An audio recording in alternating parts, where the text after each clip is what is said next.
Like all of us that visit here, she had, like, of course, a very sad days to see what happened here. So I'm going to take it away to Betty, and she's going to direct it. We're going to keep it, though, on the agenda that we have here, because that's the only thing that we can do to keep, the big crowd. We want to keep it to the agenda. Now, as the time goes on, I'm hoping that we'll have lots of meetings, and we'll come back when we meet with the council in the Adams Cove, that we'll come back to you guys, because you're not in the council, and I keep telling the council up there too, is that they can help us, because we didn't vote for them, we're not part of their area, but they're going to come together with us and try to help us, which is a great thing, because they don't have to, but they did, that they would come and help us, because we're an unincorporated area, and we got to help ourselves. So that's the thing, we got to help ourselves to do this, because the incorporated areas are willing to work with us, for them, 4 of us down here. So that's what we'll be working with, 8 people, and the 8 people then will come back to the big group that hopefully you'll keep coming back, asking questions, asking it online, but just keep asking questions so we can bring it somewhere and find out what we need to know. Betty Molly, Moulton.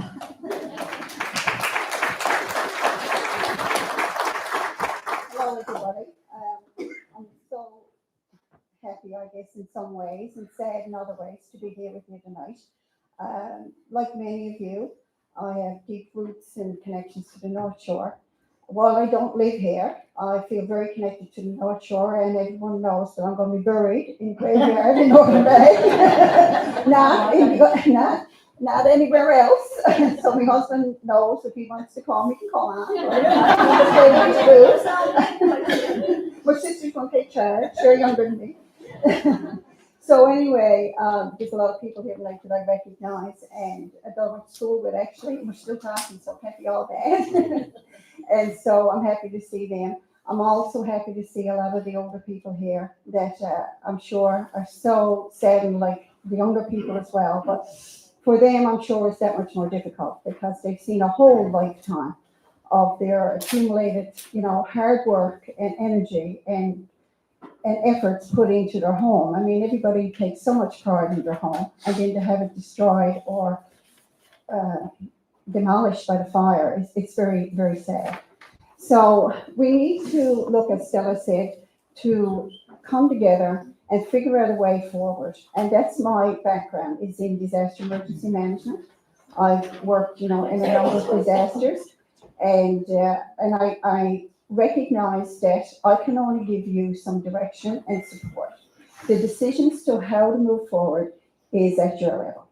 It's your decisions. It's your nightmare, really, that you're living. It's your stressors and your trauma that you've been through. So recognizing all that, we're going to go into our agenda. And again, there's no pressure on people who want to come forward and tell a little bit about their experience, how, the fire has actually impacted them. We'll try, as we said earlier, to keep it to a couple of minutes, because there's a number of people. And, we have a lot to move forward on. There is, of course, the agenda was sent out earlier with some guidelines and parameters around the meeting, so I'm not going to get into that, because that's already been discussed in a forum online. So we'll just basically talk now about, if people want to come forward and talk about their experience, by all means, please do so.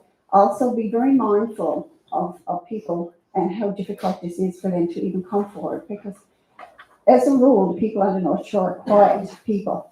Even the Irish sometimes can be quiet, although with a bit of alcohol in them, they won't be. And I can speak to that because all my family are Irish.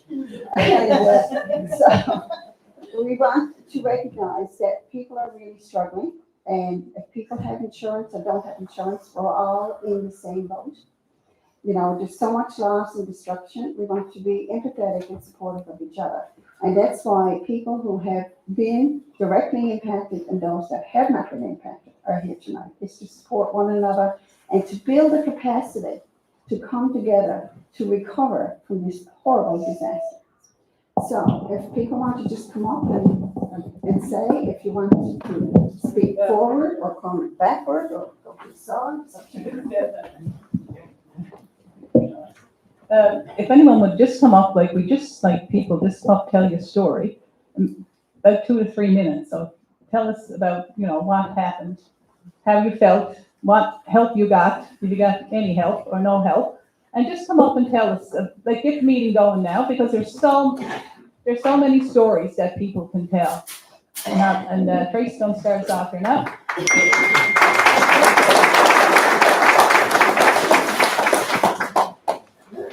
My grandmother nurse would be so proud of me tonight to be in the lodge for a meeting.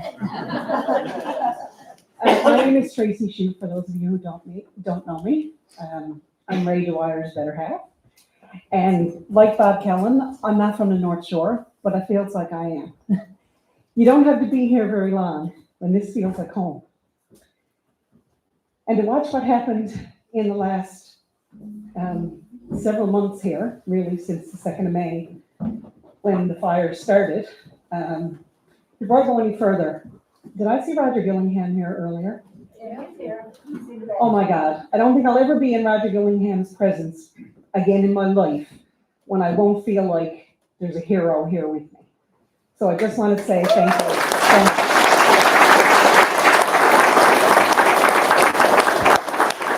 Those firemen who went in and fought the fires, some of them after having lost their own homes, and they never missed their shift.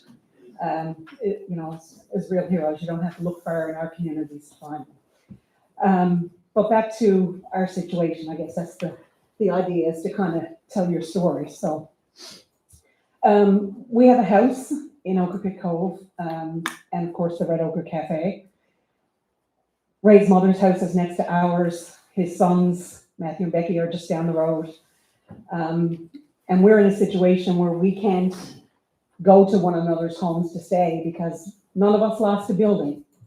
But my God, did we ever lose? We're still not home. 7 weeks later, the cafe is closed. We have 10 people unemployed. And that sits right here. It's really difficult. The cafe is a mess. It's something that we've worked very hard for. As a lot of you would know, our customers or people that we've helped fundraise, or because that's who we are and that's what we do. And like I said, I wasn't here very long and I felt like I'm finally home. And, I was embraced by the community and we embraced right back. And all the things that we've been able to do in that little building for it to be a hub of the community, help with fundraisers. We had Aaron up there with our waffle shack building for the boardwalk and all of that stuff. We really miss it. And there's staff here tonight that I haven't seen now for a couple of weeks. And, that's our people. But, we're convinced, we're comforted by being around them, and it's very much what we do. So now we're in Harbour Grace, renting a house, and are going to be there for probably the next few months. I grew up in Harbour Grace, but I'm not home.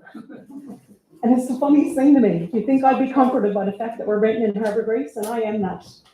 Because home is here, and that's where we want to be. So one thing I did want to draw attention to, and I just want to put it out there because we did get invited to sit on a committee with members of council back a few weeks ago, and I did what I've done for 40 years because I've been volunteering since I was 12 years old, and I've given tens of thousands of hours to whatever community I've been involved in. And I did what I've always did because there was information that needed to get out, so I put my hand up. And I've never in my life, in all of the years that I volunteered, felt bad for volunteering until this week. Me too. And it was really hard. So I'm so glad that we're all here tonight together to move forward and to get answers for people from the North Shore. Because the very first meeting I attended at the town council, on behalf of that committee that we joined, my first comment to the meeting was this, and I'll try to be word for word. I said, my name is Tracy, and I consider myself to be a very well-informed individual. I'm social media savvy. Whatever's on the go, I knows about it. Or I'm telling you it's on the go. And I said, when the evacuation order was lifted on that Friday, and they told me I could go home, I started crying in Perry's Cove when I saw the first blackened trees. And when I got to the Salem Community Center where there was the flashing lights and the Red Cross truck, I stopped and cried to break my heart because I thought I had nowhere to go. Because nobody said all the residents from the North Shore that are impacted can go there.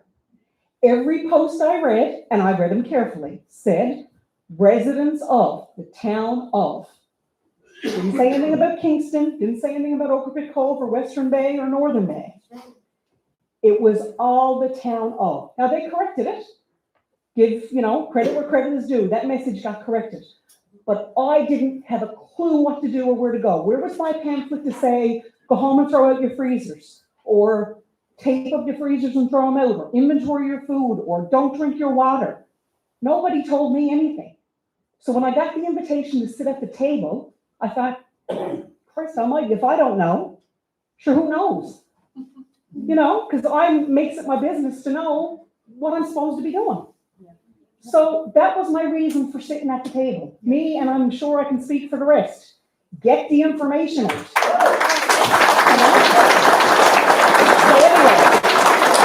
So anyway, and listen, I'm telling you, communication failed on so many levels. Yeah, that's what, can I start? Absolutely. The only thing let's not get back. No. The only thing I want to say about that, people were upset that they didn't know that we had representatives. Yeah. We didn't know you had meetings. We didn't know who was representing us on the meetings. Yes. And we didn't know you didn't know. Well, but there was a lack of communication, right? And we keep going here. The fact that it was put up somewhere that you just told me you were asked, but I thought it was put up somewhere. Well, the ask go down on the website, yeah. It was posted on the Where? town. Facebook? Not everybody has Facebook. It was posted on our beautiful North Shore page, No, where no, nobody can make a No. comment or post anything at all. No, it wasn't. My question was, who elected you?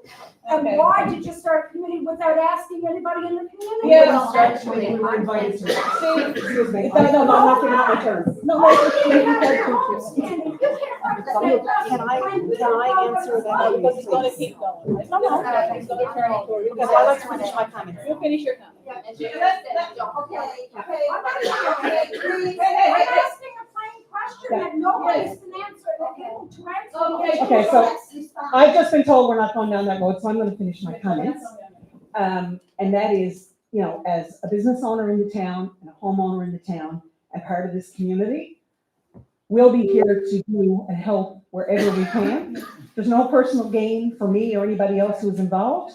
We just want to get back in our house. We just want to open our business. We just want to be back and be part of the community.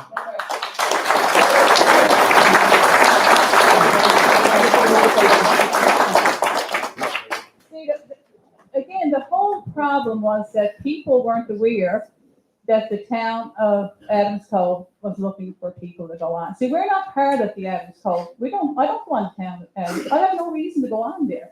I did go on at the beginning, but after I got into like most people here don't go on. I don't want a town of Adams Cove site. And I think that's where the downfall was. People didn't see. I didn't see it. Majority of people here didn't see it. So maybe other people would want to represent Oakwood. Sorry, Stella, but the thing is, where Okay. you're posted to, Facebook, not everybody has Facebook. Yeah, Not everybody has computers. again, yeah. Right? Right, Exactly. yeah. So if you're gonna post it, put it on VLCM, put it out there on Okay. the news, put it Yes, that's another thing. anywhere. Make it so that we're aware of what's going on. Okay. This is just, and that's why after that, I was speaking to Betty, and I said, oh my, this is really bad, because people here on the unincorporated areas here don't have a voice. So who's on the committee? Oh, no, not go down that road, because tonight, what we're gonna do tonight, we already spoke. The invitation that you handed out to the Small Point Council, they gave you a response back, and in the third paragraph, they told you, and every member of this council here, that was formed without anybody's knowing, to listen to the public, listen to the people of the communities you guys are representing. But yet tonight, that's not what this is about. It's what you want to say, how we go forward. So you're not letting us make a choice on who's representing us. You're telling us how we have to go forward. No, we're gonna do, I was just gonna say it, but you interrupted me. So I was gonna say, like, before the night is over, we're going, like, and I said it earlier, we already decided with the town of, Adams Cove, Small Point. No, we didn't decide anything. No, we didn't decide, we told them that tonight, at this meeting, we're gonna get 4 representatives. And those, one from each community, and ever who that is gonna be great. And they're gonna send 4 from their town council. Now, we're gonna have 8 I already said, we're gonna have 8 people, and you want a small committee. You don't want like a committee like as big as this here to go, you want a small committee and then come back to a bigger committee. Yes, Excuse me, has the council agreed to your committee? yes, They have? yes. Is there anyone here tonight that can represent them to say that? Yeah, We spoke to them yesterday. but You're not has on the the council council, agreed to neither are that? you. Oh, okay, okay. So this is how I do it, okay? Is that what I said earlier, the people here tonight from the unincorporated people of communities will be the ones to decide how we move forward. Yes. Okay? So there was a discussion because I dropped in and Stella came by and picked up water, so she spoke. I said to them, like, how do you envision moving forward with plans for recovery? And they said, well, they've been fantastic. You have to acknowledge the fact that the municipality from Small Point to Adams Cove have been critical in supporting the non-incorporated people on the North Shore. I agree. Yes,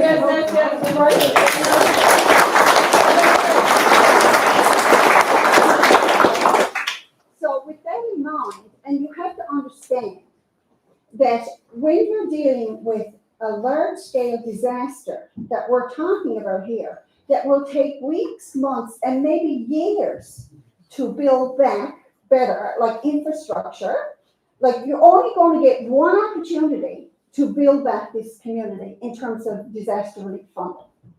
And so because I've researched and I've spoken to people who's the director of recovery from British Columbia, I've spoken to the disaster emergency manager from the town of Linton, who I think was 2 properties left after a fire went through there 4 years ago. And they're still recovering to this day. There's now an inquiry going into why they haven't moved forward as quickly as what they had initially thought they were going to. So a lot of the general is even researching that. So with that in mind, in terms of good common sense and planning, in order for me to get my head around how I'm even going to lead discussions here tonight, I did my background research. I spoke to some people who were kind enough at the municipality to entertain a conversation with me. Because you got to start somewhere. So basically, they were very kind, and I thanked them because I got relatives here. My mother's ancestral home was destroyed in a fire in Western Bay. My cousin is displaced because of that. That was a 150-year-old house. My cousins in Northern Bay lost their homes as well. And I had a knot in my stomach for most of all this because my brother didn't know he was going to be burnt out and with his boat and everything, his livelihood North Dakota. So whether or not you think I'm not from here, I've got a vested interest in this area. So with that in mind, I took it upon myself to inquire through the town council because again, if you're going to move forward, they are already established. I'm not saying that we're going to join up and be part of a municipality. That's not going to happen. That's not part of recovery. So what I am kind of asking you to consider would be to look at that they are a resource already established. You do not have to build another capacity that's already established. They're there. They've been supporting you since May. They have not dropped the ball. They want to continue to support you. So why would you question any discussions with them? You can't, because it is what it is. So if you do not buy into their support, they're saying we'll work together, then you're going to lose big time. Because who is going to fund? You're not going to fund Stella Johnson to run something in Northern Bay. You're not going to fund Carol or someone from Kingston or Josephine from Western Bay. You're not going to fund a specific person. The government disaster relief does not do that. So you have to have an established organization to be working with. So with that in mind, and we're jumping right ahead because I introduced it, so we got to speak to it, because if not, people are going to get mad, and I don't want people mad. I want people calm, I want people to understand that it's in your best interest to look at how you're gonna build your capacity and who you're gonna build it with, so that you can access funds from the disaster relief program, so that you can look at, do you want seniors cottages built, right? Because you're an aging population. Do you want some kind of a water system put in so that, you won't be drinking from ponds and wells that go dry? Do you want to have a fire station, like all these new water, like fire staff programs set up, where you do fire breaks and improve your capacity? Do you want to look at down the road, big picture in terms of like, what about hurricane comes through? Will that cause flood damage? Will that now cause mudslides? Like, I don't know, but that's stuff that has to be talked about. And when I talk long term, I'm talking long term. So in order for the municipality to come together, why would they want to submit something for 4 communities? Turn it up. Sorry. Wait. Why do they want to look at something just for 4 communities when there's 8 impact? Okay, yes. So basically, you want to start this off now with people nominating themselves? No, I want to start this off with people telling their stories. We're gonna stay on the. But I had to address the elephant in the room. So from my understanding, right, what you're trying to explain is you want everybody to agree about the fact of the town council, so we have property taxes. No,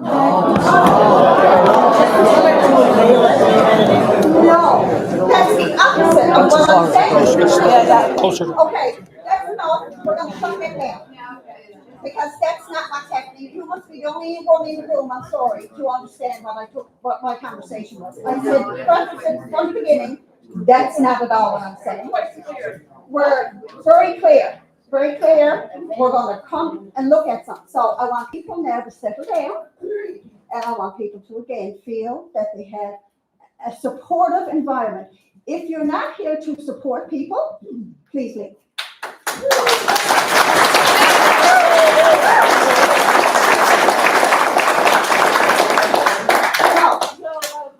We're going to get The people. next person that if they want to come up and tell their Please story, feel welcome and support. come up and tell your story. Anyone that would like to come up, and no doubt it's going to take the ear out of the room. But anyway, so anybody else would like to tell their story, just come up for a couple of minutes and tell. Let's not get into this. Like, we're all on the same page here. We are, we're all here for one reason. We're all here on And that's to move forward. Yeah, so come on, Tina, come on, tell your story.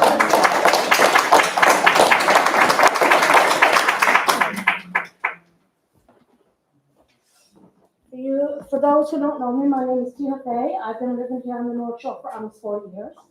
I'm the cook at the Red Oak Cafe. No, I don't. I'm the cook.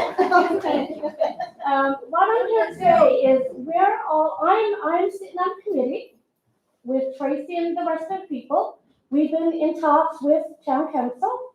We've been getting along. We're not in it to hurt anybody. What we joined this for is the same reason you did. We want to move forward. We want people back in their homes. We don't want vacant land here on the North Shore. We need people home. I need to go to work. I'm in the same boat as everybody else. I never lost my home. But I got 5 people in our family, lost 6 homes. That's right, and that's happy. Thank you.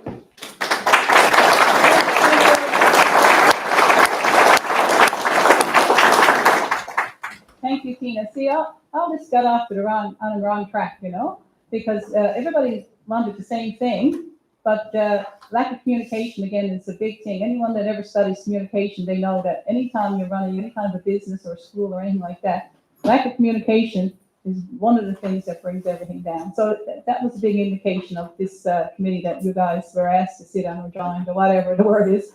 But now we got to change that because people here are not satisfied with Well, that. that's fine. Yes, that's fine. We're all for the change. That's right. I know, yeah, We had to start somewhere. It did. We had to start somewhere, yeah, that's right. right? And we Yeah. will learn. Yeah, but we could start, see, we had to start somewhere, but see, again, they had meetings, and but people didn't know it, but, you know, okay, let's stop that. Who else would like to get up and speak? Okay. Okay, sit. Okay, you are. I'm shy.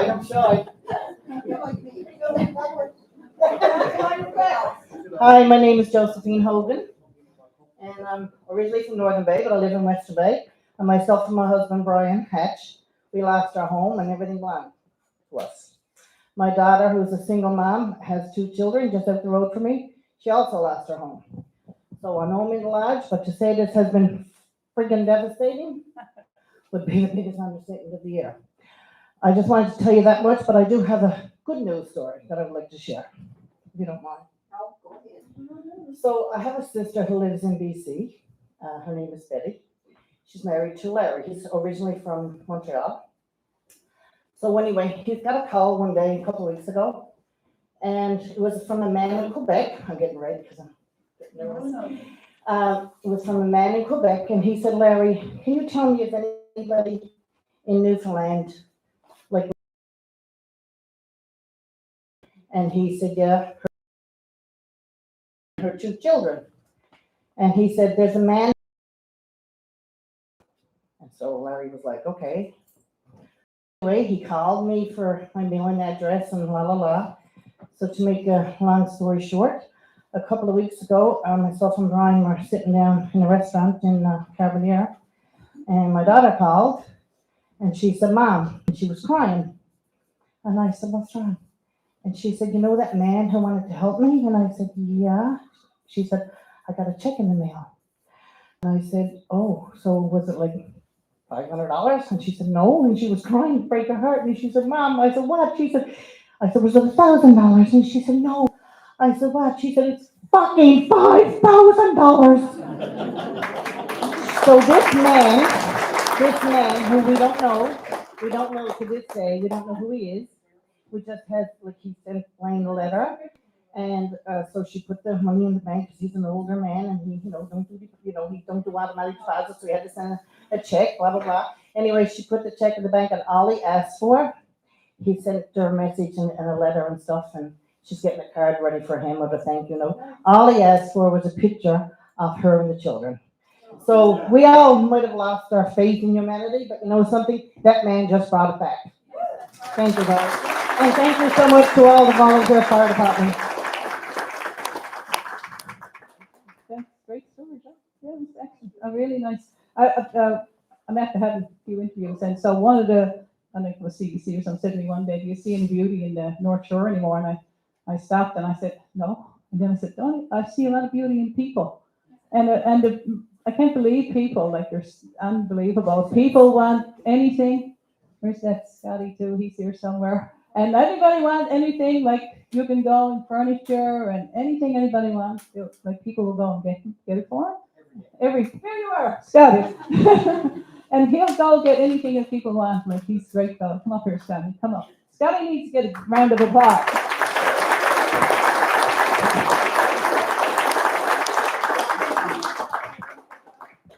I don't do it for myself. I do it for each and every one that is in need. Some of you are in this room tonight, and I'm so happy that you can either stand in front of me or stand behind me. But I wouldn't be able to do these things without you, because that's where it comes from. Things that you have left behind or you don't need anymore, that's what we need. There's people that's come from St. John's, all over, Trinity Conception, but we just go pick it up. That's our job, to go pick it up and to give it to wherever we need. And I just have one thing to say.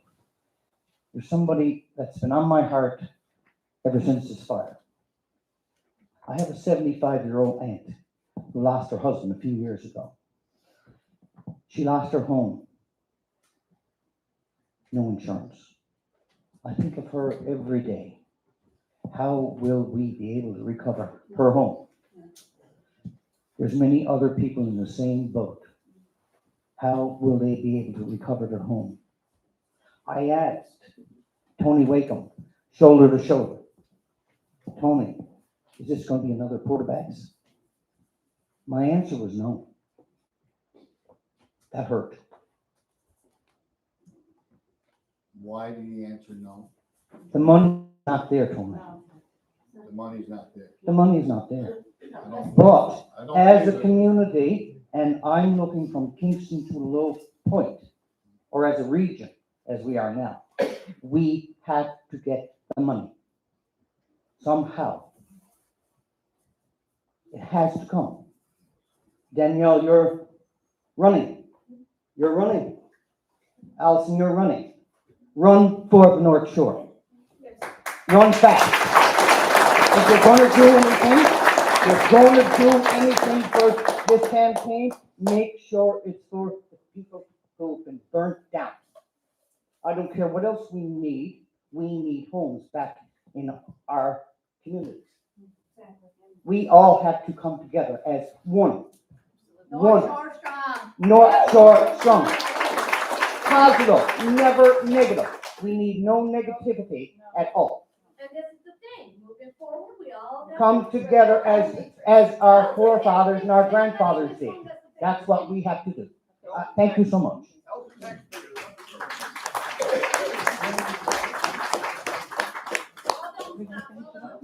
And we're gonna have probably like, we're gonna move on, probably one more person. And anyone else? Okay, I think I know that man, come on up. We all.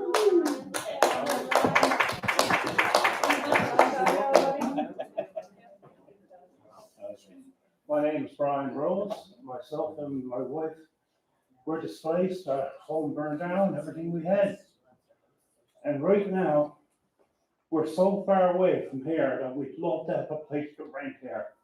We're over in Hampshire. And we have to travel back and forth. Please, if anybody knows a place for rent, let us know.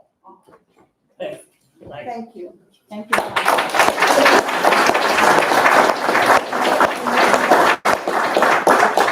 Is there another person, but I didn't finish up? Yeah, one more, yeah, Because we got to move on. yes. So, okay, so just let me recap what we basically, and I think it's important, again, going back to the supporting each other, that we need to think about this gentleman. Because it's one thing to lose your home, but there's another thing to lose your community. And that's what he's lost, really. In a sense, he's lost his connection to the North Shore. And if you, this gentleman, I can't remember his name, Brian, Scott, if you think back of the people on the North Shore, and I, like Stella said, you know, researched and done some work around this and book and stuff, and actually it's going to be a trilogy, because there's that much to tell.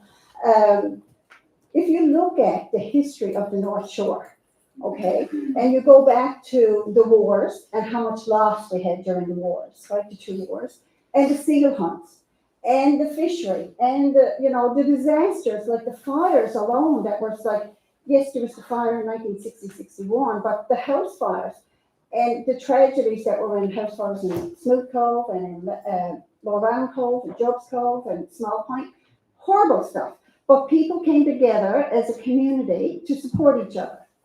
And so, and even during the fishery collapse, I mean, that itself was a disaster. And we rose above that. So I really believe that the people on the North Shore are very strong, even though they have, before the fire, people have, life is complicated. Like people have sicknesses and illnesses and other issues. They have financial insecurity. They have, you know, issues with even housing. So even before the fire, life is challenging for some people.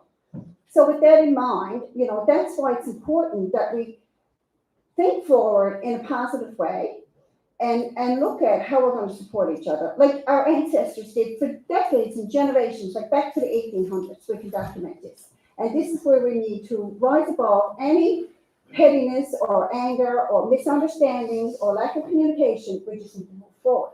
So with that in mind, we know what we have to do around that. So some of the concerns that you have now, so some is again, this gentleman said about not having a home on the North Shore. I think that's very important to acknowledge that, and we have to be able to support that man as a combined group. not only the unaccompanied, but the unincorporated, but the incorporated, everybody needs to pull together and see how we're gonna do this. Help this gentleman and other people that are living in hotels and Bay Roberts. We got to do, this is our priority. So what other concerns do people have besides housing?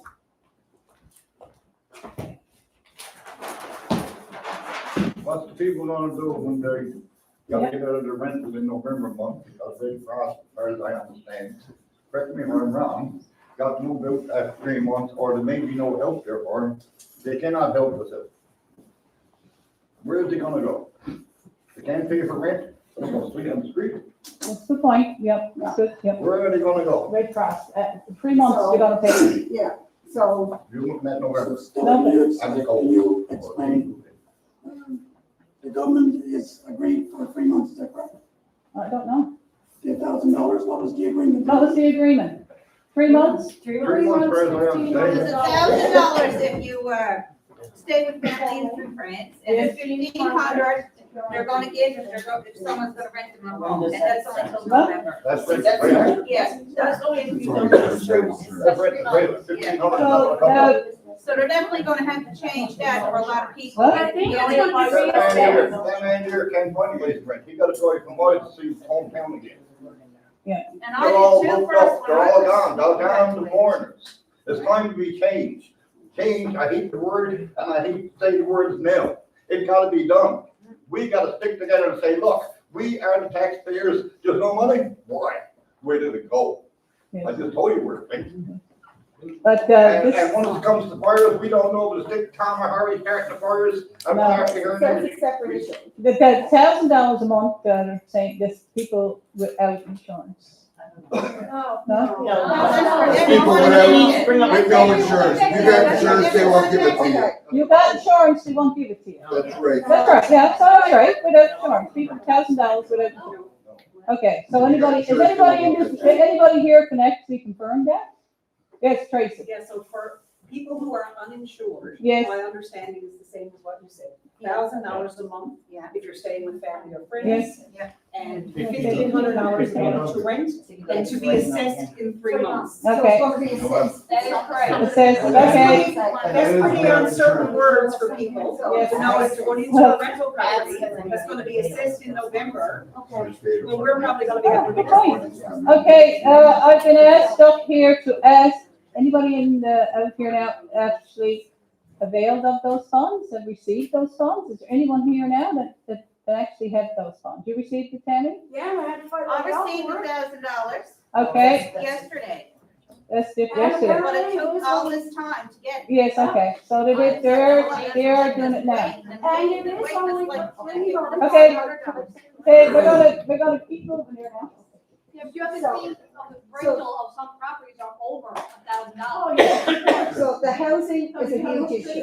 So what I would like to do is we need to look at what the concerns are, and then we need to write a recommendation and how we're gonna action that to The move forward. concerns are in 3 months, people are gonna. I know that. have no place to live. Yes, and so I've got that documented. But how much can you get done by then? I don't know, that's our concern. So what we're going to say is that related to that is that there's issues around beyond the 3 months, who's going to support people for the expense of renting? Because they have no money now, so we recognize that. But again, we'll put something, a recommendation around that, and that will be written up. This will be then submitted to government, submitted to the town council, and so in our, our kind of partnership with them, hopefully, if that's what you want to do. And so, again, we recognize that what you're saying is an issue. It's a huge issue. Homeland security is another one. So when you mention security, you're talking about the arson piece. Is that correct, gentlemen? No, you said that you don't feel safe. Is that what he said? You said you didn't feel safe. I don't give a nut. Okay.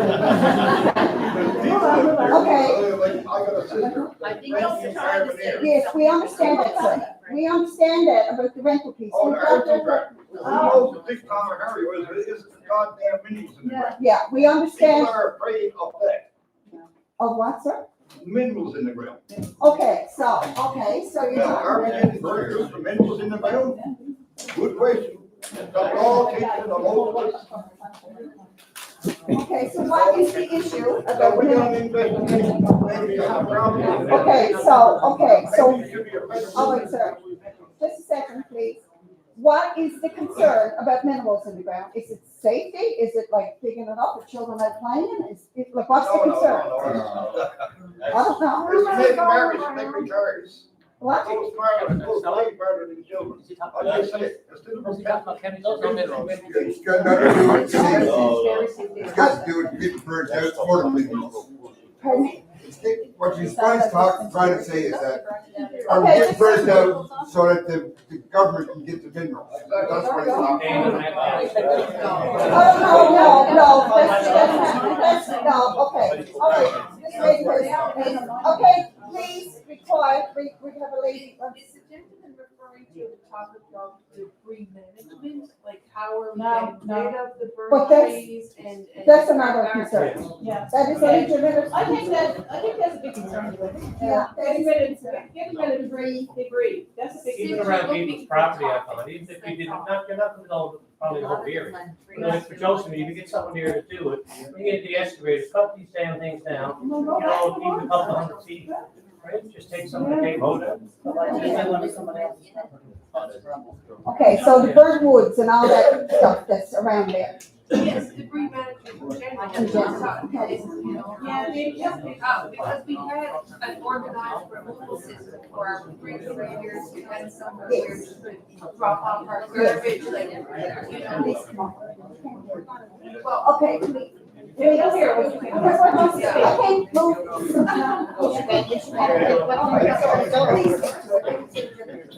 Yeah, okay. Okay, please.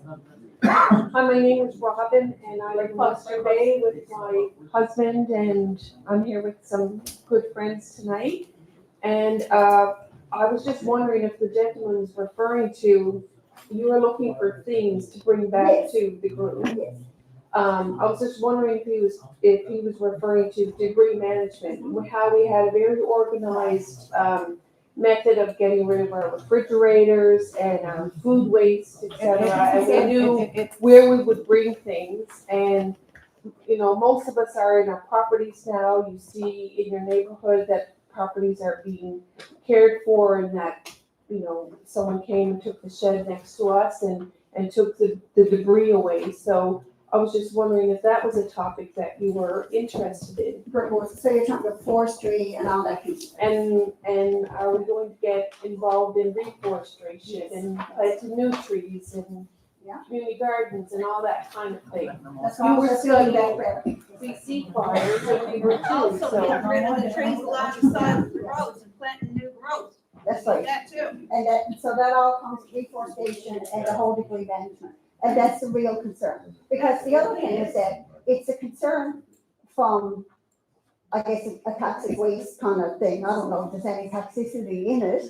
But looking at it psychologically every day when you drive down to Northshore and you drive in the lane and you see all this devastation, really, it's not good for your soul. It's not good for your mindset, right? So is there another concern? Because I've got three. So is there another concern? Okay, this lady right here. I don't really have a concern as much as I just want to sum up the purpose of these meetings and that, just for clarity, because a lot of people back there couldn't hear as well, Oh. right? No, it's not pointing fingers or anything like that. But the main objective here as the unincorporated is to vote for No. people. You're getting ahead of yourself. The main concern here tonight is to get people together to talk about the impact of the fires. That's the first concern. The next one is that we need to look at some kind of a structured way of how we're going to address how we're going to move forward. That's the second thing. And then the next thing is that we're going to have to vote. And if we're going to go forward with some representatives from this unincorporated group to work with the incorporated group, or we're going to do that. Okay. That's what's going to come out of this meeting tonight, hopefully. Right. And then the goal from there is to address all the issues, write up what that is, bring it to the town council, then bring it to the government to address it. Well, this will be all written up by me in the next week. With, the recommendations and an action plan with it, because we're gonna have to get people assigned to do some work as well, because it is, again, your response plan, your initiatives. It's not one person or two people gonna own it all. Everybody needs to have some input into it. That way then it's yours to own. It's not the council telling you what. They do not want to tell you what you need. No more do I want to tell you what you need. You're going to determine that yourselves. You're quite capable of that. Betty, they're gonna bring their own concerns. Might So, be the same. yes, it's going to be the same. But the thing is that we're getting ahead of ourselves again. Yeah. So again, I'm trying to determine now what the concerns are, and then we'll get on to the other piece of it. So, Jeannie. Well, I think people have a concern, about the Red Cross money. Is this money coming for the rent from the Red Cross, or is it coming from the government? Because the Red Cross has several $1 million. And people are confused. They say they're here to support. What does that mean? So I think that question has to be clarified. Like the $500 we were given twice, that came from the provincial government, even though it's distributed by Red Cross.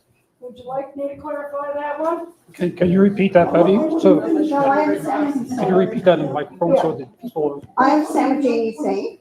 Jeannie, come up to the microphone. Benny, you can bring it down. Stand here, down the back here to see they're not hearing it. Sorry, my name is Eugene Hope, and my voice is at the best tonight. But anyway, many people have contacted, and I tried to reach out even to the town council in Small Point, Scotland. They were very helpful, and they took my suggestions and actually went to the council and agreed the communications before, so they didn't do anything malice. Everyone was trying their best, and the people that were on the committee, there was a post put on another site that a lot of people didn't see it, and some people seen it and jumped on it and offered their volunteership, so that's good.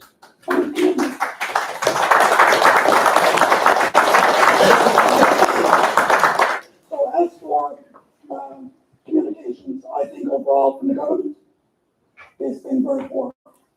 Yes.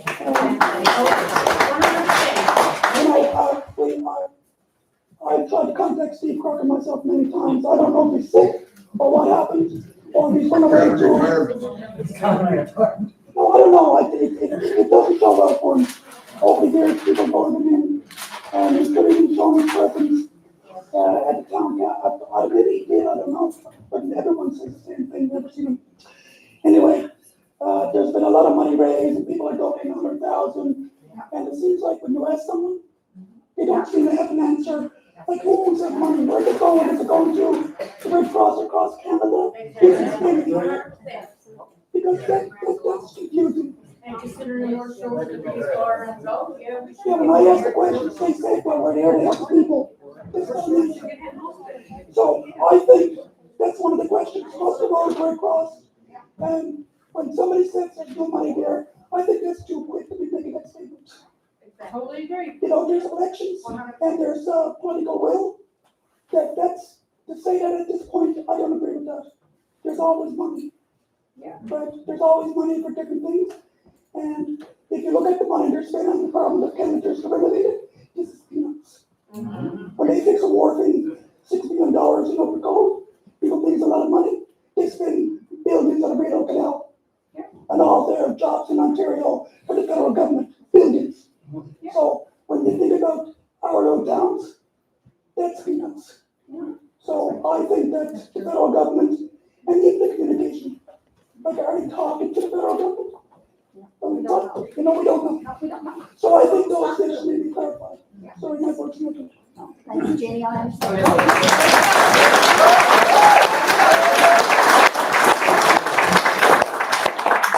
So there's two issues that Jeannie raised, and they're very valid issues. I'm sorry, Eugene, I call you Jeannie, because that's how we grew up in the Brooks women. So the Canadian Red Cross money, that is a very complex issue. We don't understand it. I've been talking to people in BC. They still don't have it figured out. They're 4 years into it. But there is, what they had to do in BC was the government had to enter into some kind of a contract with the Red Cross to access the funding. So there has to If be. it's given for the North Shore, it should be used for the North Shore. Yes, and that's the point of it, but that's a real issue. But it's not just the Red Cross, there's all kinds of fundraising going on. And so what has happened is that, and that's when I talked to you about an established town council already in place, like an established entity, not even a council, an established entity. Somebody established has to take on the role with finances. Somebody needs to hire people who are qualified, people like with understanding budgets and projections and all this stuff, and to be transparent about money, because money is a huge thing. There's millions raised for the North Shore. But, so I agree with Eugene that we need to ensure that money comes here. But again, we have to have a voice that's a combined voice, right? That goes to government, and government, the provincial government, has to then deal with it at their level, and what they can't deal with, it's at the national level. And disaster relief funding, I'll tell you this, and I've had conversations with the provincial government around this. Disaster relief funding comes from the federal government. Yep. So there's all kinds of needs assessments attached to that, and financial money too. So if they enter a contract with government, say, okay, we'll have to have this, you know, there's needs assessments, there's all kinds of conditions attached to obviously giving people money. And that's legitimate, and that's fine, because people got nothing to hide. I mean, you lost your house, you lost your house. So, and that's one thing. But the thing is, with the last disaster relief, the provincial government has to get the funding request from an entity such as a combined response here. They then put forward to the federal government to access disaster relief. People compare us to Port Basque. It's like apples and oranges. And I'll tell you why it's apples and oranges. It's a disaster. Both have had displaced homes. Both people have had loss and destruction.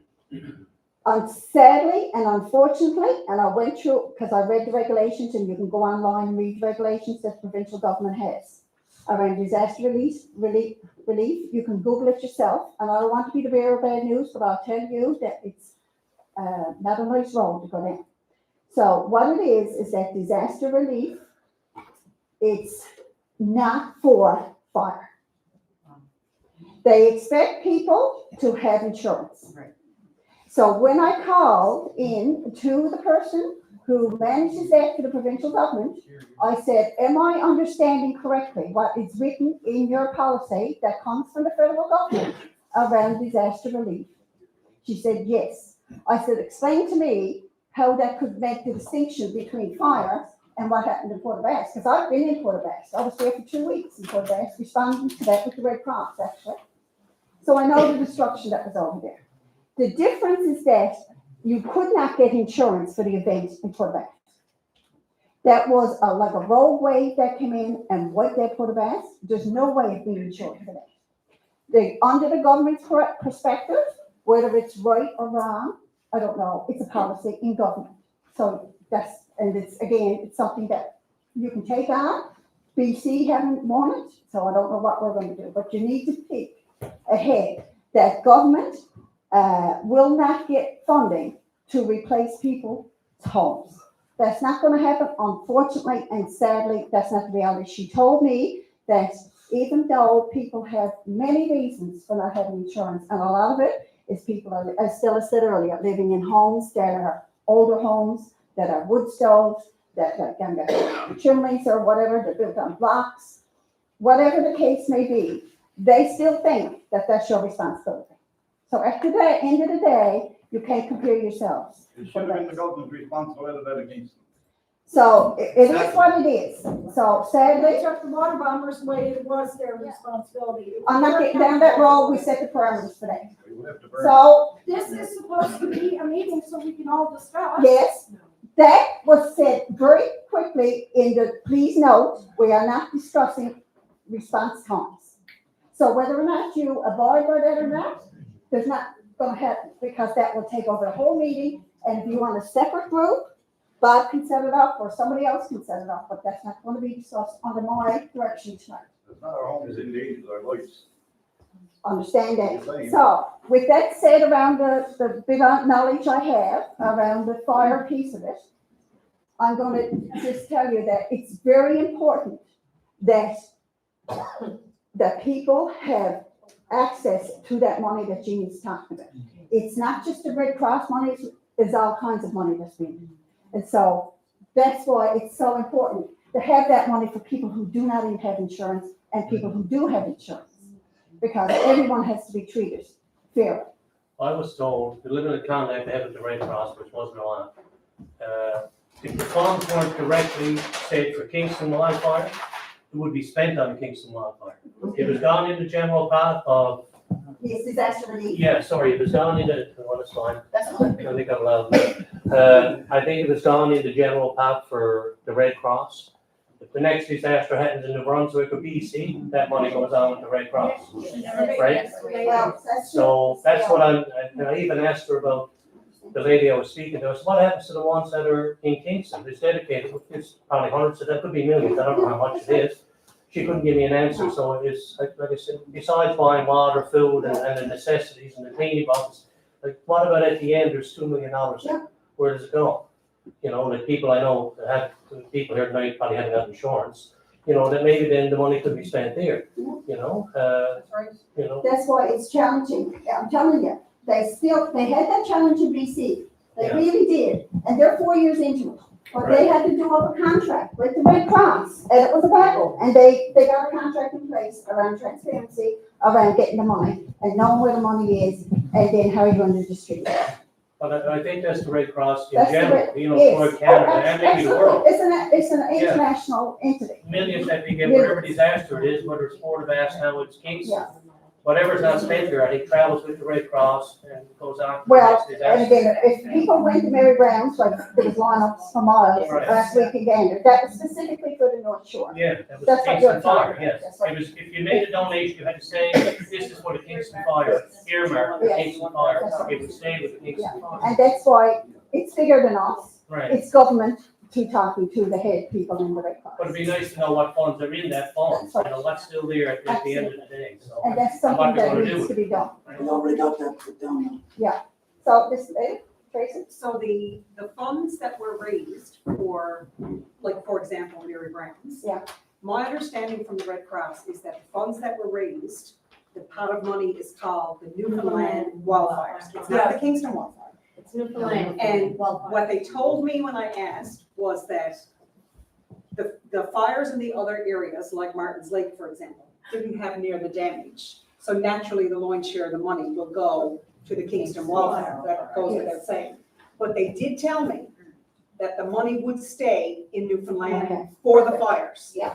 I've heard that too. Because you can go on the Red Cross site and click on it to donate. That's general donation to Red Cross. And they also said that when the time comes to disperse the money, that people who need it the most, like people who are uninsured, will be the first persons to access the funds, which is the right thing. Will be There will be a needs needs assessment done. will And if at the end of the day, everybody who had no insurance is looked after, then they will look at people who had insurance and their deductibles and that kind of stuff. But for the most part, the funds are gonna be for people who are uninsured. And that's how it should be. And so that's a whole big entity, but there's parameters around that. Yes, Yeah. but it is the Newfoundland wildfires. Yes. It is not Kingston. No. And it does stay in Newfoundland. Which is good. Yes. And we had the bulk of the loss. So now in terms of communications, that's a huge issue from government. Because has there been somebody, before the election was even called, has there been somebody from the Premier's office, from the opposition office, out on the North Shore talking to people? This is the disaster site. John Hogan was there, I think, that was John Hogan, I think Well, John. There is one person, John Hogan, he was out he there? he was in the Abbotsford Road he dropped into the sales center, I'm sure. Okay. John said he was outside, he said several times. He's been out? Several times. Okay. And like I was saying, 20 weeks from shoulder to shoulder. He was in there. Okay, so we have had this. And Jim Dean, they were all there. So there have been people from the, From the government. the ministers level and the premier come here, which is good. So the person I've been talking to is a lady named Debbie Dunphy. She's the Assistant Deputy Minister for the CDN Response Recovery, Department of Justice Public Safety. So she works for Minister Korab, the cabinet team that's set in place to solve this problem. But anyway, Debbie is his assigned person to deal with this problem from an operational perspective that reports directly to cabinet. I'm not sure what's going to happen after the election.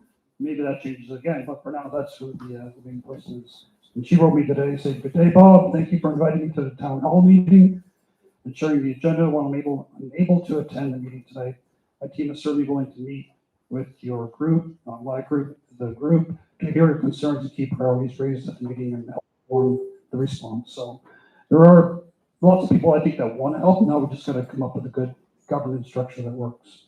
Yeah, so that's really positive too. The other thing is that when this first happened, I'll tell you this, I was on holidays in BC with my son, and I wrote Dr. Haig, who is the MHA for Gabriel where I live, and I knew him because I was a health emergency manager. I did write Dr. Haig and asked him if I could be a person who could be part of the consulting team, or could I be an advisor to government around disaster emergency management around the Kingston fires? I got no response. I went twice. I emailed Minister Cora. He came back and he said, "Send it to me." And he said, "I'll give it to my staff." I got no response. So I have, for the last 4 weeks or longer, put forward my name very quietly. I'll tell you this now, because this is not just me coming here. I've been for 4 weeks putting forward my resume, putting forward my qualifications to say, I'm available, please contact me. And it's up to them if they want me. There's about less than 6 people in this province with postgraduate studies done in disaster emergency management, and I'm one of them. So, the other people are working with the Newfoundland Constabulary at the administrative level, are working with the Canadian Forces at the administration level, and with the Canadian Coast Guard. Then you got a fellow here, look, that I taught everything he knows. So I want to tell you that I've been behind the scenes trying to rally around very quietly and peacefully and professionally, because everything is your reputation where I'm concerned. I've got a consulting business for the last 15 years, and I want to talk about it. People mightn't like it because I'm very direct, but it's reality according to me. So anyway, I just want to say that this is a real issue around communications. We do not know. And I believe that, and I'm speaking for you now, and you can tell me if I'm wrong, when I seen that Minister Correct was the person who was identified as somebody who's going to be overseeing the committee for the disaster, the fire, or the Northshore fire, I call it, the disaster. I thought from there we would have some, protocols developed, some guidelines, some frameworks. So that's why I put forward my name, right? But I even did it before he was established.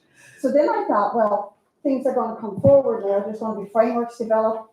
I can help them with that, right? Because you've got to have a framework in order to develop a plan. So I can help them with that. So for people who are running for government here tonight, I just want to advise you that this is something that is immediate. This is not a long-term goal. We need people who are qualified. You would not go to a teacher to get your foot set if you got it broke, okay? You would not go to a carpenter to do a surgery. So why would you pick people who are in government, do not have the qualifications to do a disaster plan, that we have no background in? And I'm not just saying for me, but there's other people that, who have qualifications as well. I'm just saying that you have to know what you're talking about when you write disaster plans. You have to look at what the short-term, medium, and long-term plans are. You got to be able to have connections to access this resources that you need and have an understanding of the trauma people are doing. So when you look at developing a framework for that, that has to be professionally done. You're submitting requests to government, provincial government, who are going to federal government. So that's where it's to. So right now, We do not know, it's been 3 weeks, we do not know if that's even on the table anyway. We don't know, unless you guys know. And I think we need to know that. Right? Can we? Jeannie? Well, Betty, I think what we got the local politicians here tonight, I think they should take back and tell their own party they should be embarrassed about their response to the North Shore. Because before I try to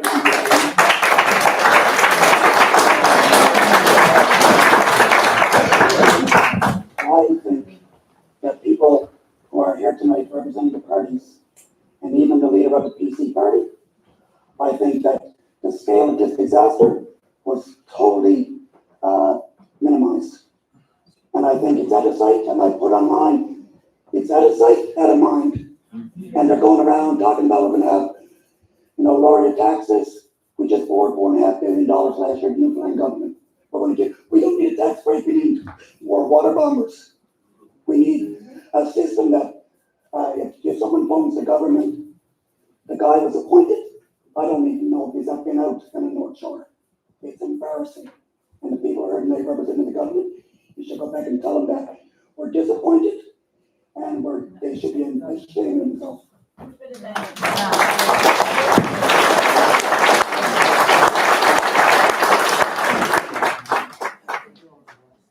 want to get up, Daniel? I said I wasn't going to speak tonight. I say it in the last. For those of you who don't know me, my name is Danielle Doyle. I am currently on leave for my teaching position at Carbonear Collegiate, and I have been on municipal council in Carbonear for the past 8 years. I was one of the main volunteer organizers at the evacuation center this past summer. So if I didn't get the opportunity to meet you there, I apologize. It was a lot of people and a lot of faces in a very short amount of time. So what I've taken on my role here tonight is I'm not Jamie Korev, and I'm not Steve Crocker, and I'm not any of those people. I'm Danielle Doyle, and I'm me, and I do me, and I do me well. So what I've taken on as my role here tonight is, I'm scribbling down all kinds of notes for me to take back to, to the party. For those of you that don't know politics, and the PC party members can also speak to this as well, we're in caretaker mode right now. So the members of the House of Assembly and the ministers and the premier are not really in any position, like they can't make decisions, they can't pass policies, they can't pass funding. You know what I mean? Everything right now goes through the deputy ministers or assistant deputy ministers. From what my understanding is and I hope you appreciate, like, I'm learning, you know what I mean, just as much as you through all of this.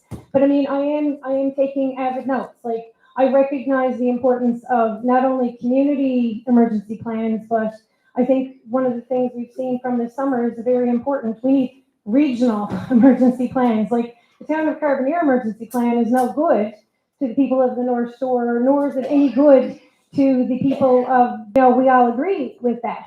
And we're in an interesting situation here because the federal member is from the Conservative Party. The current government is Liberal. We have no idea what's going to take place after October 14th. But I think what it's important to remember is that we all have to work together, in all of our capacities as individuals, as your little individual communities, as your streets, as your 8 communities that are affected, to rebuild the North Shore. And I spoke to the Premier before I did come here tonight, and he reconfirmed his commitment to the North Shore and his limitations that have happened over the last couple of weeks because of the calling of the election. And he said he's open to all and every possibility that the North Shore wants. If they want the school rebuilt, we'll talk about rebuilding the school. If they want the school rebuilt as something different, then they'll look at rebuilding it as something different. But he is open to all and every possibilities of everything. So, yep. Danielle, I'm Gander, has been talking about the water bomber center, who never even mentioned the North Shore. And again, I'm not the premier, so I can't, Yeah.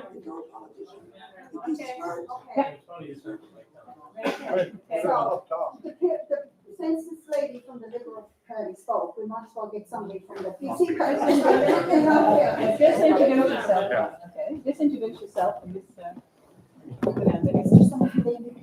Good evening, my name's Raleigh Ross, I'm the PC candidate in the district. I have some notes today, so, you know, like, I echo Danielle's sentiments, that the government being a caretaker mode is unfortunate, but that's the way that governments across the country work when it comes to elections, that there's no new decisions can be made on funding at this time. So that is, I know it's disheartening and it's probably something that a lot of you don't want to hear, but unfortunately that's the truth of the matter, so. Talking about the, what Eugene brought up about the taxes and the water bombers, I mean, we as a party are committed to fixing the 5th water bomber. It's been something that's been broken now for 8 years. So we are committed to fixing the water bomber. Like Danielle, I've taken lots of notes. I got my data coordinator is here with me this evening, so he's taking lots of notes from me. I have a call when I get back back to my headquarters this evening with our media relations and with the leader, and I will be passing on all your concerns here this evening to the leader this evening, so that we can start to develop a plan forward should we be the ones to form government. Now, of course, this is not a partisan event. I'm not here to pitch myself to you tonight. I'm here to listen. Like Danielle, I had no intentions of speaking tonight. I just came to listen, to be a listening ear here for all of you.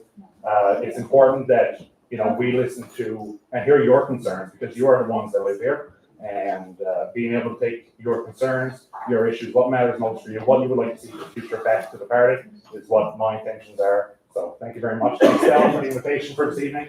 So thank you very much. Is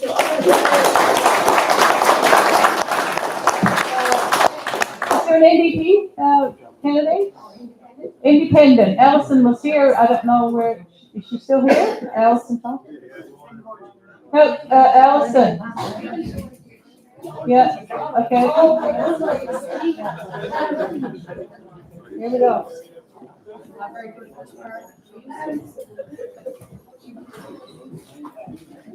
Hi. Let me do this. 2 minutes. I do not know what to say to you. This is your meeting, and you need to tell me what I need to bring to the House of Assembly. They are not listening to you. You have been shortchanged in the recovery efforts. You don't have a clear path to reconstruction. We haven't solved what caused this problem. What you are saying is right. It is the lived experience, and that's what needs to go back to the House of Assembly, and that is what is going to fix the situation. Thank you.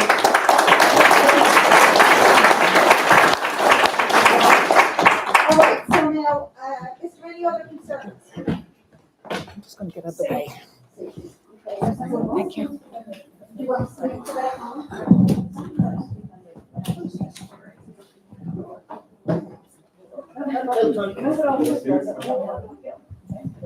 Hi,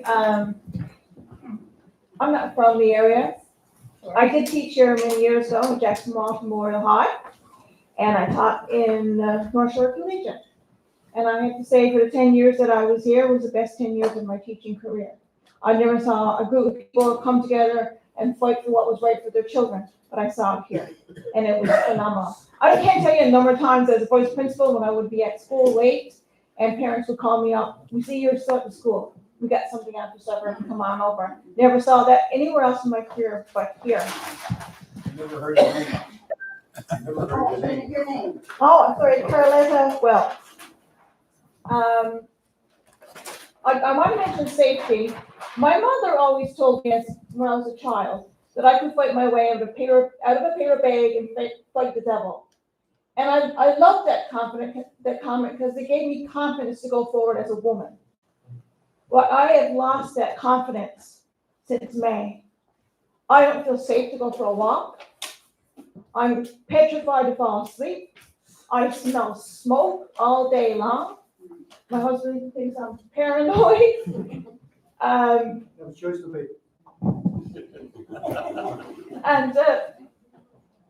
that sense of safety is not going to come back until we know that the government is doing everything it can for us. You could build every house, you can rebuild the school, you can put in nice playgrounds, put the trees back, but you're never gonna feel safe. Not until that issue has been dealt with. Absolutely not. That's the RCMP, I guess, Yes. according to them. So, you're selling yourself short because you're married a young fellow from Northern Bay. And you live in the Northern Bay, on the hill. So you were part of the North Shore. The other thing I wanted to mention, back when we were coming out of the fire, I'll say, someone said earlier, they let you do, that was you do the research. Someone said, and I do research. I need to know what's going on, what my options are, what should I do next? And I contacted the government early on, and I asked them, was my house sprayed? I wanted to know.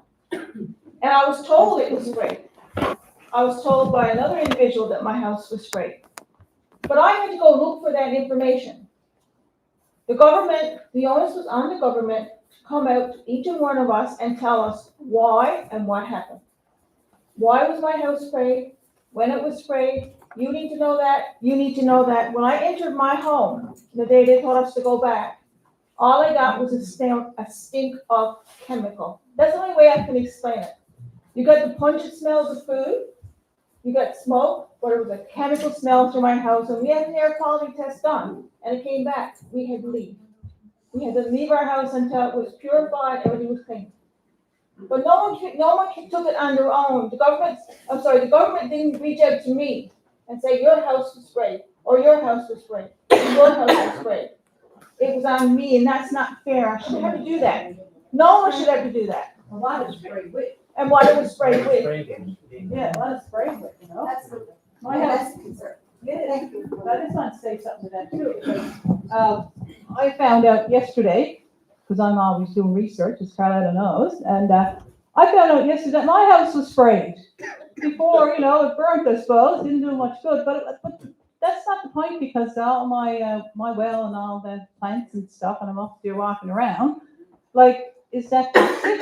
Shouldn't we know what they sprayed on our grounds and our wells and our water?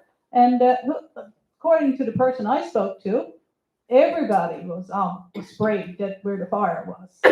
So why don't they tell us? And I also heard there was people sprayed on the other side of Northern Bay. I'm talking about you, but someone that was sprayed on the other side of Northern Bay where there was no fire. So what's up with that? So the point around that too is that you need to know in order to prepare for to get in the house. The last thing you want from this now is to develop migraines and other illnesses related to toxic chemicals and stuff. So there's been nothing posted anywhere regarding what to do around this, or guidelines of what you should do, who you should call. I took down by myself and called, and said, what should we do? Okay. So that's that's life and safety, that's huge, right? And for emergency management, one of the core principles of emergency management is safety, right? So when there is a disaster, the evacuation, the response, you get people out as soon as you can, and for recovery, you got to, part of recovery again is the safety and security. So if you don't feel safe and secure, how are you going to have any capacity really to think beyond that? To deal with insurance companies and clean up your debris around your house and do other things because you're so preoccupied with other stuff. And that's just another additional stressor that you got to really, and that's kind of like a silent one because not everyone got it, but most do. So that's a huge one. Is there another concern? What about housing? Maybe I know Brian We Rose, maybe temporary housing. We know that so many houses are gone.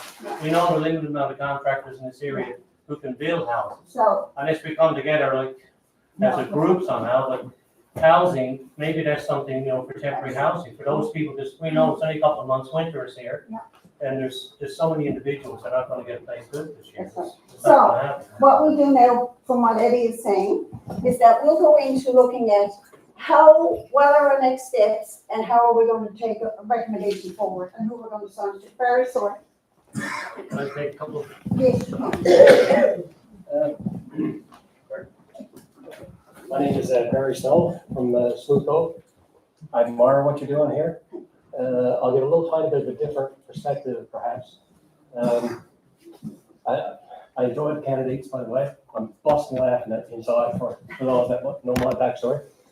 But more particularly, I've worked with the government of Newfoundland for many years, currently with the government of Canada, wrote hundreds, if not thousands, of briefing notes. So ADMs and ministers and premiers and so on, they think in terms of briefing notes. A briefing note is an 8.5 by 11 sheet paper with an issue up on the top, Kingston wildfires, 4 or 5 bullets below, and one action item on the bottom. So the challenge here is to get down to the 4 bullets, and that's a challenge here. You can have, top level stuff, then indented bullets after. But if I were to offer the suggestions, Priority. housing, Yeah. number 1, Safety. safety and security, number 2, remediation, number 3, and rebirth and regrowth, number 4. And all of that is on the. Everything can kind of line Everything up, is in there. can line up on the. So just a second there, I'll let you sit down. Thank you so much. Right now. So the first one was housing. Excuse me. How do we boil it down to 1 page? The next one is Safety and security. safety and security, absolutely. Remediation. Maintenance. So explain when you say remediation, what do you mean by that? What's going to happen with the trees? What's going to happen with the ground? What's going to happen with Landscape. landscape? All those ones. So, but even remediation and I see, right now, okay, so remediation, so trees, landscape and that. Yeah. For those of you that don't know who I am, by the way, Brian's father and my mother were best buddies growing up. Brian's father and my mother were best friends growing up. Brian. Rose. Oh. I have pictures of them as kids playing in the yard. Remediation, so, okay, and the last one you said was revision. Regrowth and rebuilding. What does the future look like? What sorts of things? Okay. How do we get road signs that says That's right. Molly's Cove and Spook Well, that's Cove, basically- and Cusses Cove? And that's what we're doing. That's good, that's what summarized. Right. So what we're going to do now is we're going to teach one in, and we're going to put it on the housing or whatever. So everyone knows.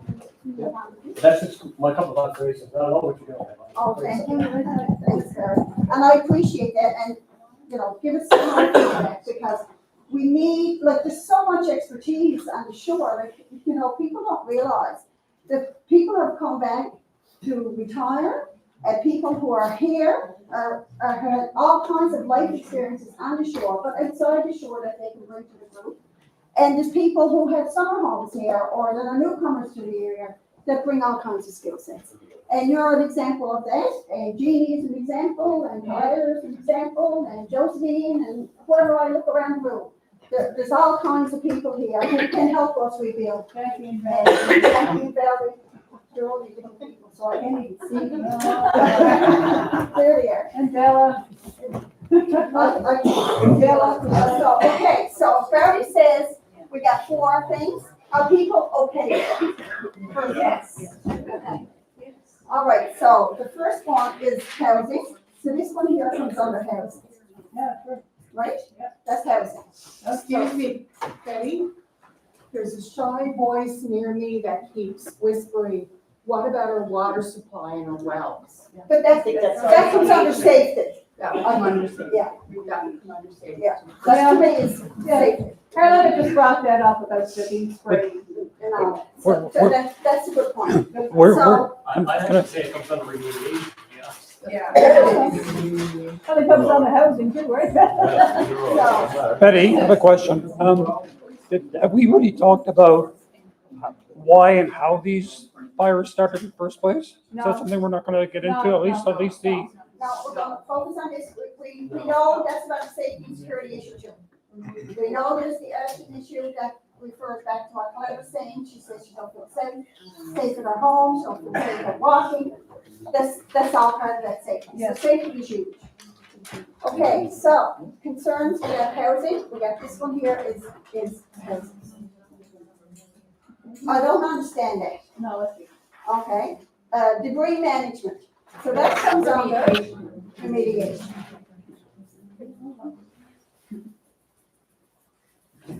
Okay, so that comes under remediation, direct costs of money and stuff, that comes under regrowth and rebuilding. Yeah.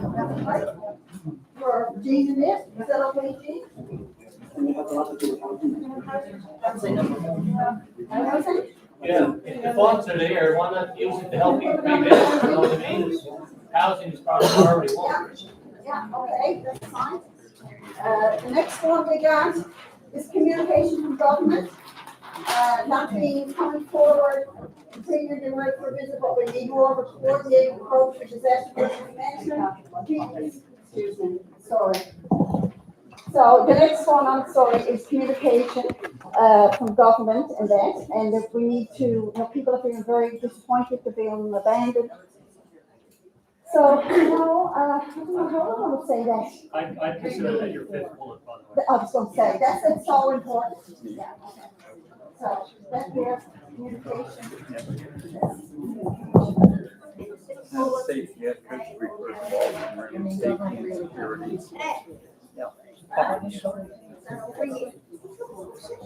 Okay, the next one.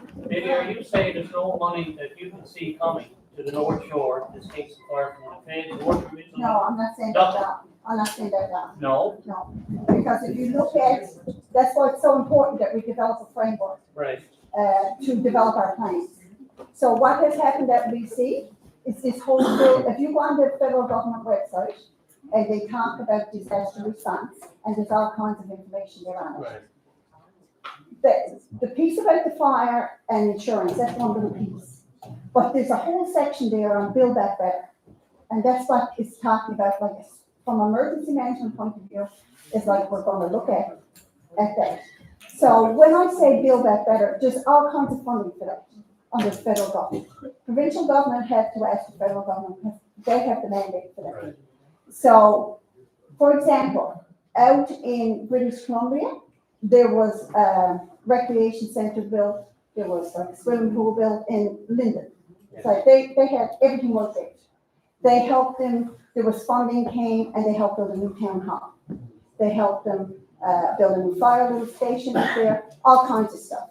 So there's monies to look at, and I'll tell you some of the ideas that I have around that after we go Yes, through sure, this little go ahead. piece. But there is funding available, and it's all based on like climate change and how we're gonna, like, we only got one chance to access this fund. So when we have one chance, we gotta get it right. Because no brown back 5 years time and say, oh, sorry, that time's gone. So that's why it's so important that we build our strengths and don't make negative friends with the government, because we need the government. We do need the government, right? Because they're our friends. We can't piss off the government. Post office, small. That's it, that's rebuilding. Yeah, that's rebuilding. Housing is such a big issue. That's an immediate thing, right? But rebuilding is not, like, can be immediate, but it's also longer term. So if we look at now, communication, we said safety and security. So again, that's on there, so that's safety and security. And then the spraying piece, that's all safety and security. So the arson piece comes under that too, under safety and security. That is real. I mean, that's not being resolved, but we know that is being addressed. But again, police can't tip their hat and tell us what's going on, but we do know that there's people who are supporting that initiative, right? So that's outside of this group thing. So right now, we have what Barry suggested, we have funds. Okay? So based on that, what would you, is there funds? We can list them as priorities, or are they all priorities? Housing would be number one priority. That's number one, okay. Well, safety and security is, we're all needed, we grow and rebuilding, you can put that could, communication is number one, like, So you have to start with those. yeah, and that's the main thing. that there could be, that's one of the last points, the landscaping that, but it needs to be done. That's in time. So our priorities have, so what I would like to see is that who here amongst this group has the skill set to come forward and give some other information like this. Some of the housing had to be addressed for like families with children in school. Yes. Like I was up in Roach's Line for 4.5 weeks. Sorry. You guys, come on. We'll go in here. I was up in Roach's Line for 4.5 weeks, and it was very hard for me to find a house that accommodates 6 of us. Very hard. So when you're saying about housing, it has to be specified, because there's a lot of people in this community that still has children in high schools, and and there's some single parents too. So when it talks about housing, it has to be very, very specified, because we still have children at school. That's right. Okay, so I just want to speak to you now about the conversation I had with the town. So this is what the other lady was asking about, and I said, we'll get to it. There is, in addition to what Bob has said, the town people, the deputy mayor gave me the name of, I have it on my phone, I say yesterday, sir. He's an ADM as well, or you might know who he is. He's an ADM in government, Jerry Osmond. I don't know if anyone know him, he's the minister of municipal affairs. Okay, so Jerry Osmond has had some discussions with from what I understand, with the municipality, I'll just say the small point two and stuff. That's understandable because they're part of the municipality, right?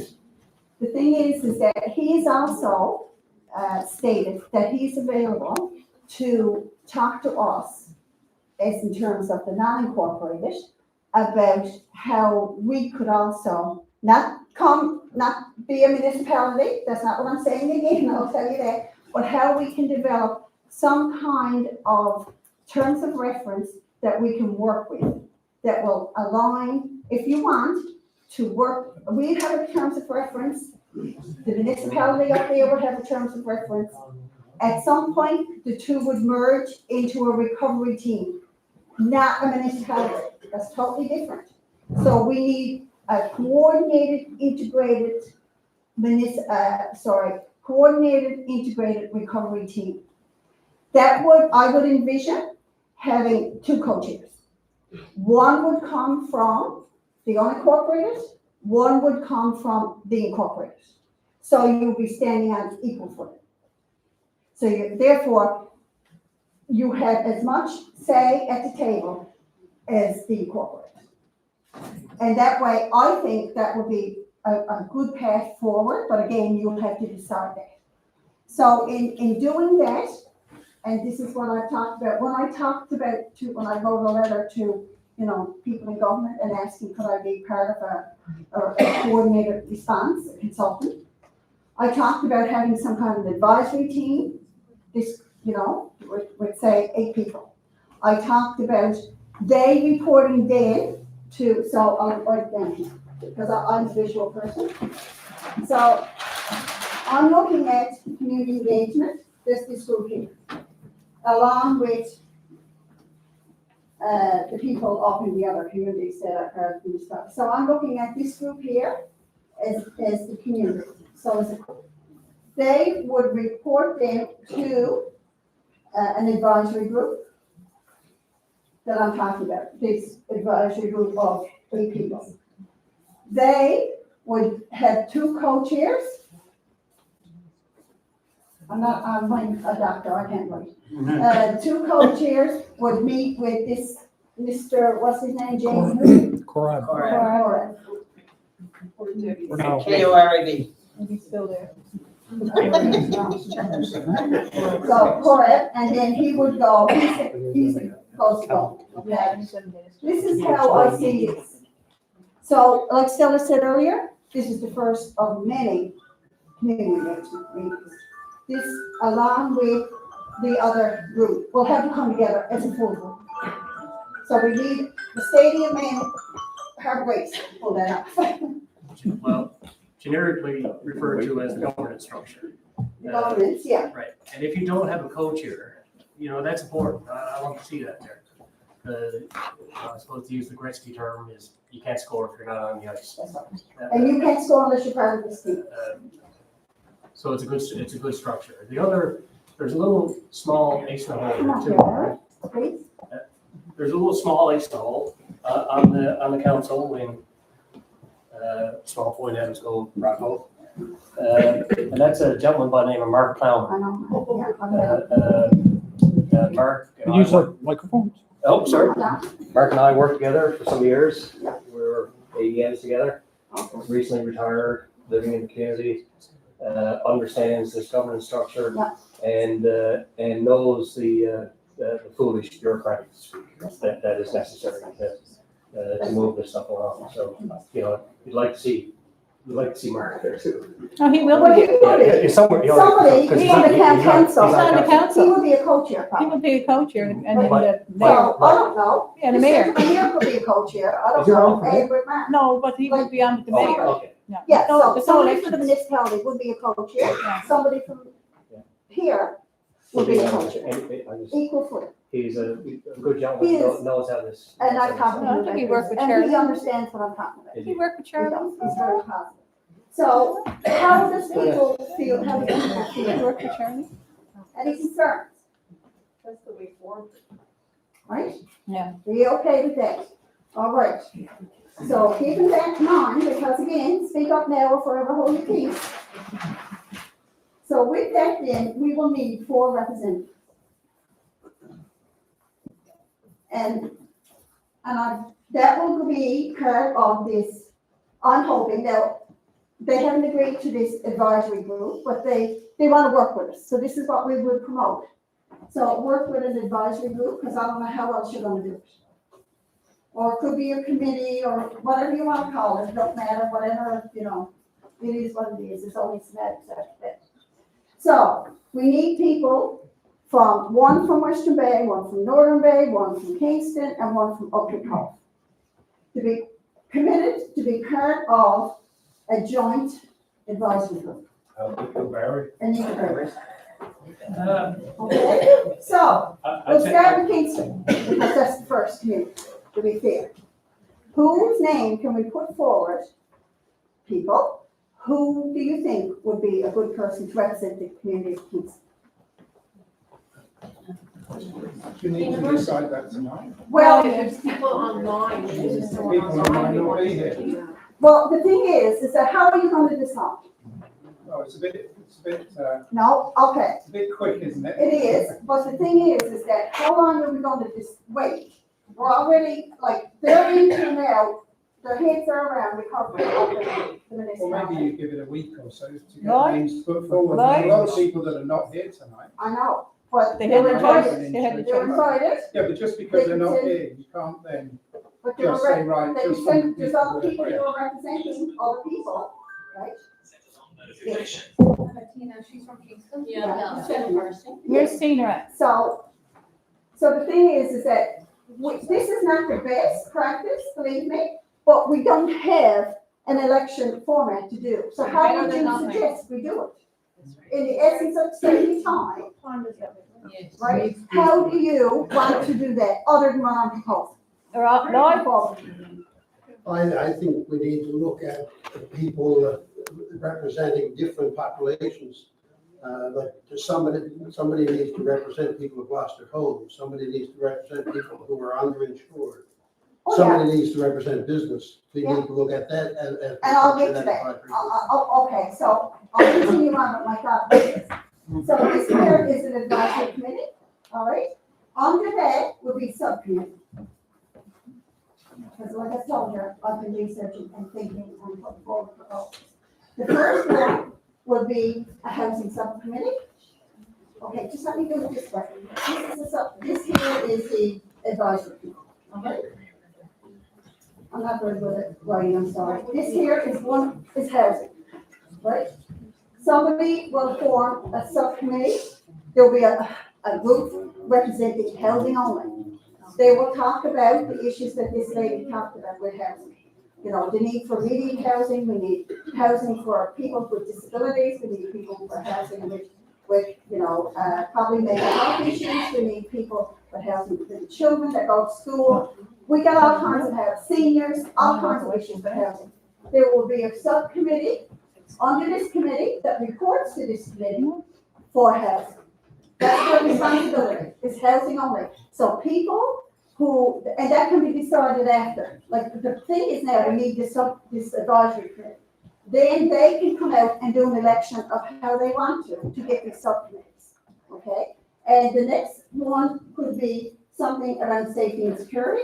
That's a huge subcommittee. That's another committee. The S&P obviously would sit on that. We need somebody here to represent, and then we have someone from the Housing Corporation on this and other people. This here would be safety and security.